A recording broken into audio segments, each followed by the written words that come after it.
Hello, welcome to Encore. On today's show,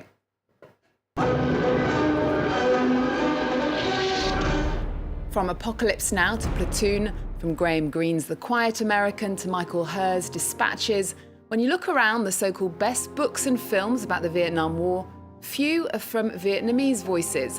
When today's guest started writing his debut Vietnam War novel, he didn't write for a white audience or translate Vietnamese culture. Despite feelings he was going against the tastes of publishers, the Sympathizer won the 2016 Pulitzer Prize for fiction. Viet Thanh Nguyen joins me in the studio.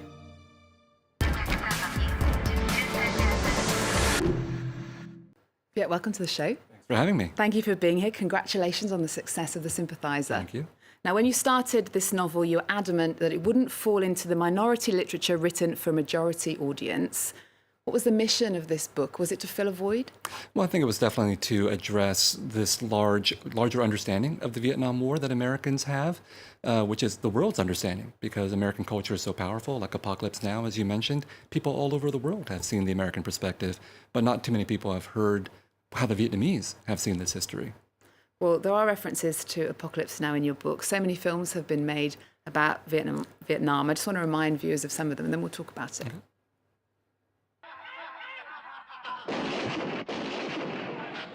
This is better than Disneyland. We've been kicking other people's asses for so long, I figure it's time we got ours kicked.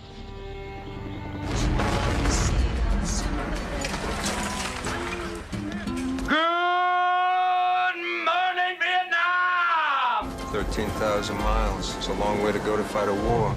So to name some of them, The Deer Hunter, Apocalypse Now, Platoon, there's so many more.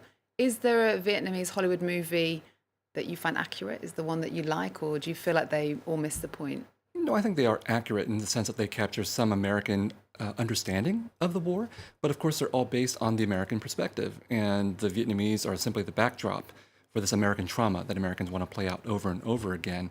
But what we really have to remember is that while it was an American tragedy of 58,000 American dead, 3 million Vietnamese people died as well. So it's ironic that they would only be the backdrop to the drama. Well, in your book, we discover an unfamiliar new perspective on the war, that of a conflicted communist sympathizer. He was a spy for the North Vietnamese who worked undercover for a South Vietnamese general. Why did you want to do the point of view of a spy? Well, it's fun, isn't it? I like reading spy novels, and I wanted to write a novel that would be political, historical, serious, but also entertaining. And I really love spy novels because I'm totally gripped by them. And there really were spies who were doing this kind of work during the Vietnam War. So it's based on history as well. Well, you are a Vietnam War refugee yourself. Your parents are from the north of Vietnam. They fled to the south in the 50s when the North took over. Then when Saigon fell in 75, they fled to the United States. You were only 4 years old. Tell us about some of those memories of the war and of escaping.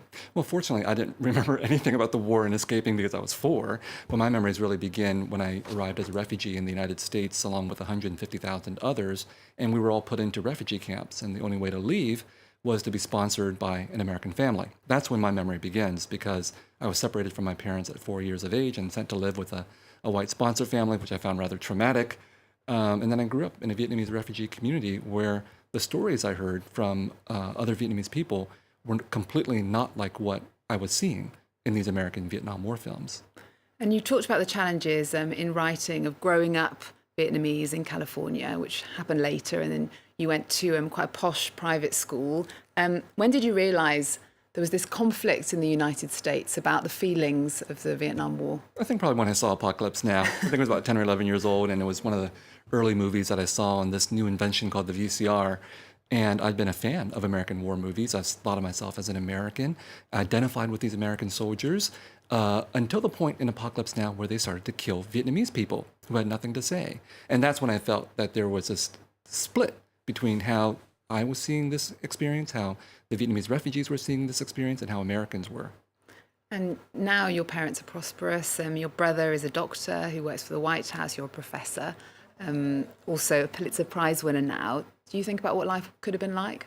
I think stayed? Yeah, absolutely. I think anybody who's an immigrant or a refugee always has this sense that there was another possibility, another life they could have led if they had stayed behind or if they had not survived the journey.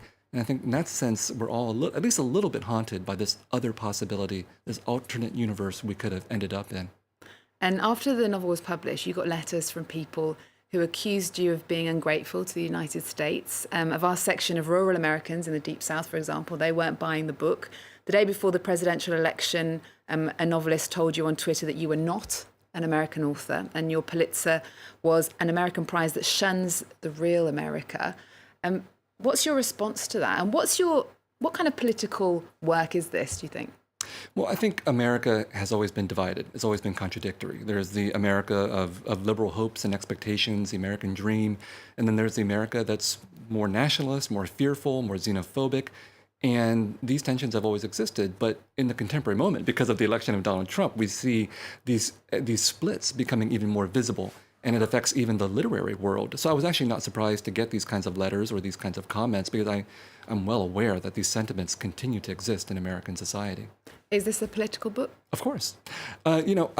I'm a believer in the possibility that art and politics can coexist. So I wanted to write a novel that was political to demonstrate that you could write a political novel that could be entertaining at the same time. And of course, Donald Trump is entertaining. There's a form of politics that keeps us mesmerized. Well, much of the literary world in particular seems to be terrified by President Trump's vision of this good versus evil, us against them. In many award acceptance speeches, like the National Book Award, the winners talk about this fear, this concern about Donald Trump. What is it exactly that petrifies you so much? Well, I think literature and Donald Trump are antithetical. Literature is premised on empathy. As writers and as readers, we depend on being able to see the world from someone else's point of view, to feel for others. And Donald Trump's vision is about closing or shrinking that empathy.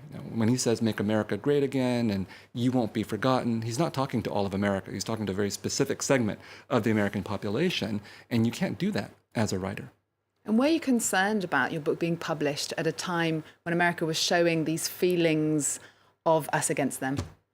America's always shown these feelings of us against them. It just goes in cycles. Sometimes those feelings are not so exacerbated. But again, from the very origins of American society, there's always been this division between who we think of as ourselves and who we think of as others.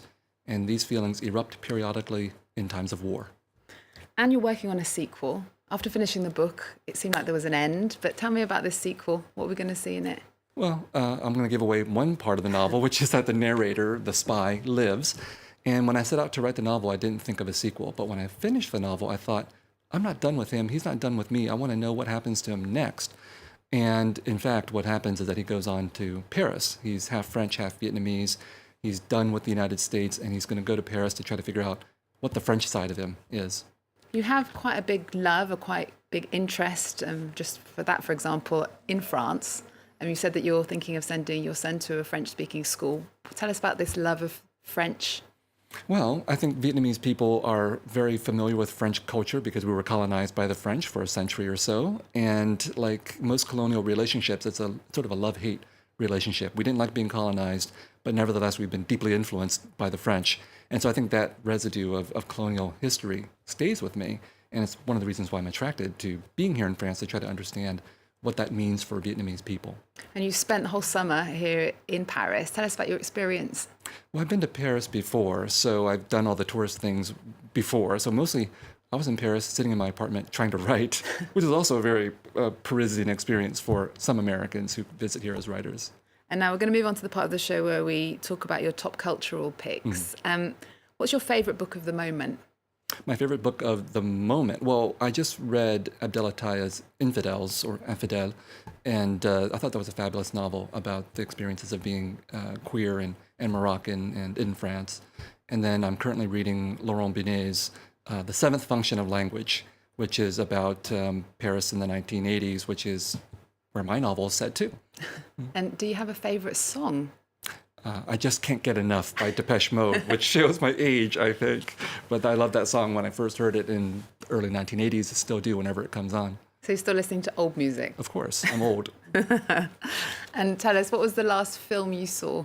Well, as you mentioned, I have a 4-year-old son, which means I don't have very much time to watch movies. So all the movies we watch are up from his tastes. And the last movie was Despicable Me 3, which we saw in an air-conditioned theater here in Paris during the heat wave. Okay, and tell us why you like that film. Did he like it? Oh, he loves it. He loves the Minions. I think he identifies with the Minions, and he is a little minion himself. Yeah, thank you so much for coming in and speaking to us here on France 24. And we're going to leave you with that, with Despicable Me 3. Thank you for joining us. Viet Thanh Nguyen's book is called The Sympathizer. Remember, our website, we're also on Twitter, Facebook and Instagram. There's more news coming up on France 24 after this.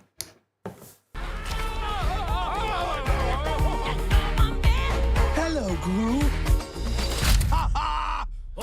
What about that? What? Oh, girls! Dance fight!